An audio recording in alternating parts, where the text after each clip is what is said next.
జనసేన ఆవిర్భావ దినోత్సవం సందర్భంగా సర్వం సిద్ధం చేసిన జనసేన నాయకులు, కార్యకర్తలు మరియు అభిమానులు 1600 మంది పోలీసులతో భారీగా బందోబస్తు చేశారు.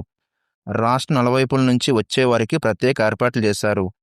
5 చోట్ల పార్కింగ్ సౌకర్యం, మంచినీరు, మజ్జిగ stalls, food stalls, fruit stalls ఏర్పాటు చేశారు. ఆహారం, మంచినీరు అందరికీ అందేలా చర్యలు తీసుకున్నారు. సభా స్థలంలో 14 అంబులెన్సులు, మెడికల్ బృందాలు సిద్ధం చేశారు. 7 మెడికల్ క్యాంపులు ఏర్పాటు చేయడం జరిగింది. ఈ సందర్భంగా అపోలో హాస్పిటల్ యాజమాన్యం కూడా ముందుకొచ్చి అంబులెన్సులు, ఇతర సౌకర్యాలు కల్పిస్తామని హామీ ఇచ్చారు. వారికి ప్రత్యేక ధన్యవాదాలు తెలిపిన జనసేన నేతలు. మహిళలకు ప్రత్యేక గ్యాలరీలు, సౌకర్యాలు మొదలైనవి సమకూర్చారు. శుక్రవారం సాయంత్రం 3:30 గంటల నుంచి సభ మొదలవనుంది. వీటికి సంబంధించిన సిబ్బంది అంతా ఎప్పటి నుండో జనసేన పార్టీకి స్వచ్ఛందంగా సేవ చేస్తున్న వారు కావడం విశేషం. మంత్రి నారా లోకేష్ గారి సమక్షంలో మైక్రోసాఫ్ట్తో కీలక ఒప్పందం కుదుర్చుకున్నారు. ఏపీ ఎస్ఎస్డిసి మైక్రోసాఫ్ట్ సంస్థల నడుమ ఎంఓయు జరిగింది.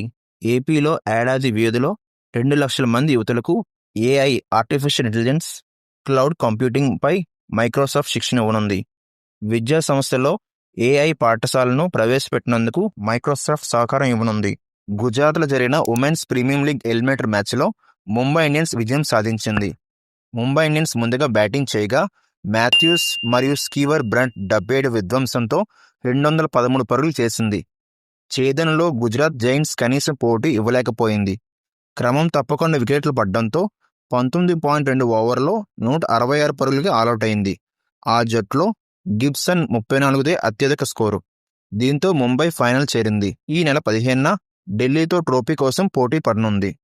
ముంబైలో జరిగిన first world audio visual entertainment సమ్మిట్లో పాల్గొన్న కేంద్ర మంత్రులు మరియు మహారాష్ట్ర ముఖ్యమంత్రి జయశంకర్ గారు మాట్లాడుతూ, ప్రపంచం ఇప్పటికే ఆర్థిక మరియు రాజకీయ పునఃసమ్మితులను చూస్తుంది.